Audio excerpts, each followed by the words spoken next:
Japanese government just renewed their biofuel policy earlier this year, 2018, and allowed the U.S. bioethanol to be used in Japan. The U.S. Council Japan office worked with the Japanese government, tell them how efficiently U.S. bioethanol is made from corn in terms of greenhouse gas emission reduction. So 10 years ago, the previous Japanese biofuel policy was established. They said, U.S. bioethanol's process didn't meet their GHG emission reduction standards. But given all the information and updates by the U.S. Green Council, they understood that now the U.S. corn-based bioethanol meet their standards. The Japanese are still using ETBE, which is the derivative of the ethanol instead of ethanol itself. So we would like to get the Japanese government to use ethanol. It's a direct blending so that they can blend more. Their level of blending is still very low. And we want to make it higher blending, E3 or even E10 in the future.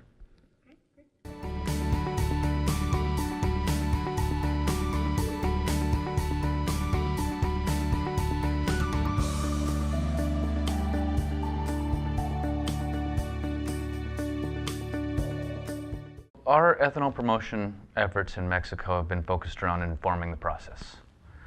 We are engaged in publicly held working groups at the Energy Regulatory Commission, where we've brought down a number of experts to talk about emissions, tailpipe emissions, evaporative emissions, greenhouse gas emissions, the applicability of ethanol in Mexico's cars, whether or not their cars can handle it.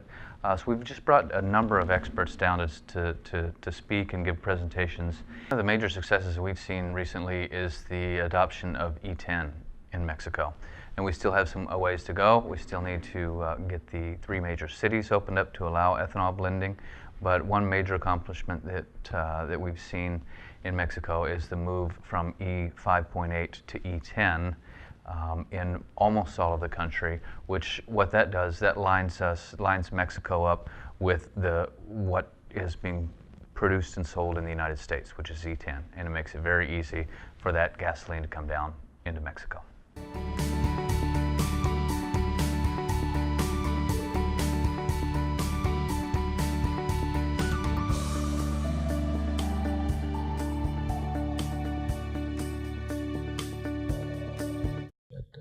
Most important or most big goal for the Korea office will be open pure ethanol market. And since 2015, Korean market have done various kind of the activities, the seminar and conferences to educate the government, industries, and also the oil industry refineries. So we shared information how the U.S. adopted the E10 or the ethanol policies. Also, what's the benefit of the pure ethanol, the E10 or E15.